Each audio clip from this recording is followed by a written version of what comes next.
Why are we here? Quick question, how many people have computers connected to the internet?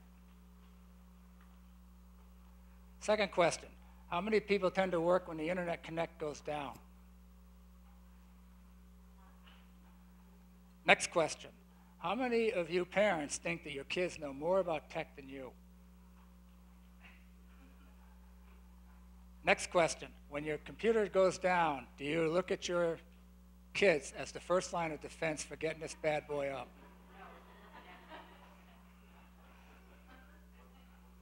Any questions? This is one of the reasons why we're putting together this conference, to talk about accelerating change, the impact it's having on society and education, and what do we do about it? How we take action, how we make the right choices. How do we really make education relevant and stay relevant as we move further into the 21st century? These are the kinds of things that we really need to deal with. These are the kinds of things that are going to change every aspect of our lives. Before I have my discussion with my very good friend Murray Christensen, we're really going to talk a little bit about tech trends, the kind of present and future that we're going to be encountering. Bear in mind that this is a very small snapshot of an absolutely huge enterprise, because technology intersects and affects every aspect of our lives. And when we get into the final strokes of 30 years from now, you'll see what I mean. Present day, 2007, the internet has arrived because it's invisible in plain sight. Nobody looks at it, nobody encounters it until it stops running for you. So like the car, electricity, and the cell phone, it has become the ultimate necessity.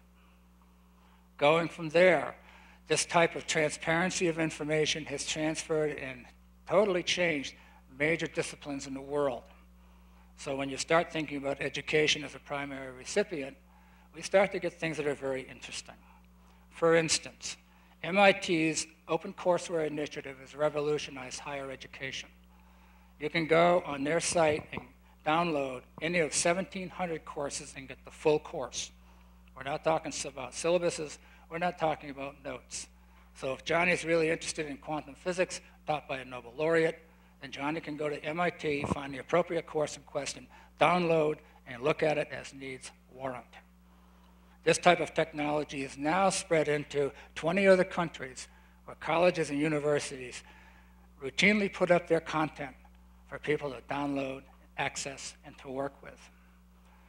When you start looking at social networks, you have the idea of 34 million people are on Facebook, college age and high school, talking with each other, sharing the most intimate information.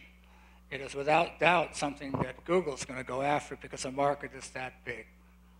At the same time, multi-role player games, 15 million people a day, largest participatory event in history, is a type of a situation that generates an income of 500 million plus a year.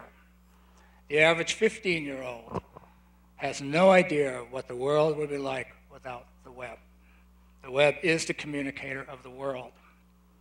What's interesting is 5 years from now, 2012, we open up the whole concept of the web 24/7 anywhere in the world, because the idea of connectivity measures in miles, and the radio frequency penetrates walls.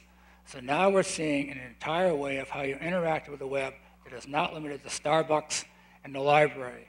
If you live out in the middle of Kansas, technology might reach you, might not reach you, but if you live anywhere near civilization, in 5 years, you will connect to the web.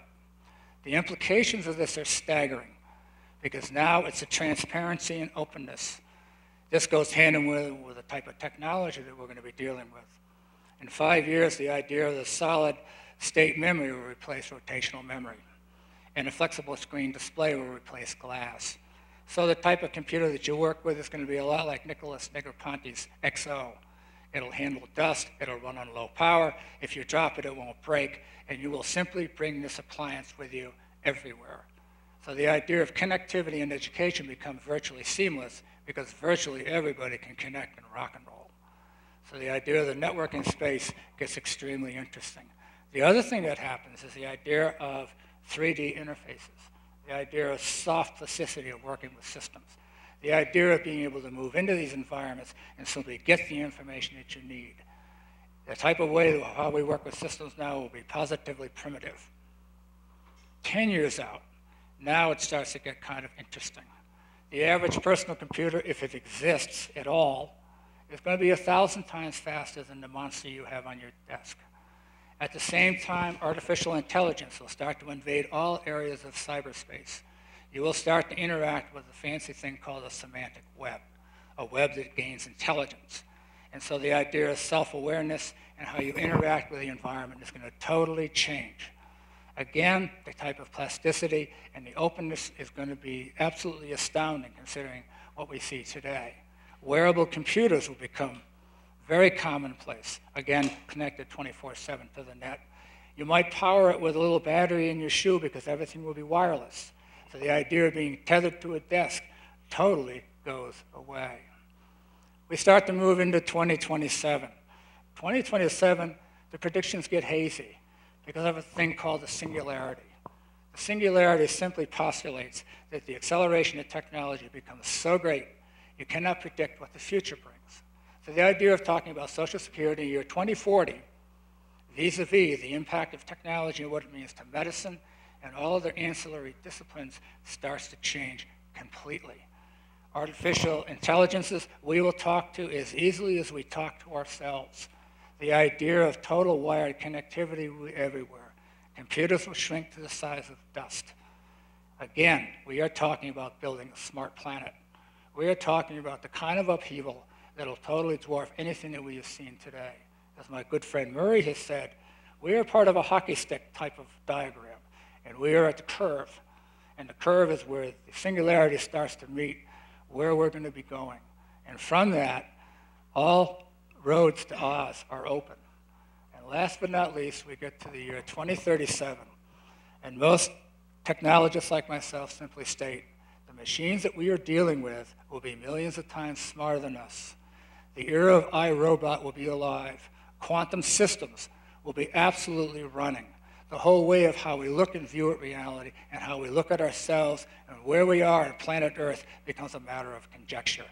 We are definitely on a road that's very, very exciting. It's unknown, but boy, it's going to be one hell of a ride. With that.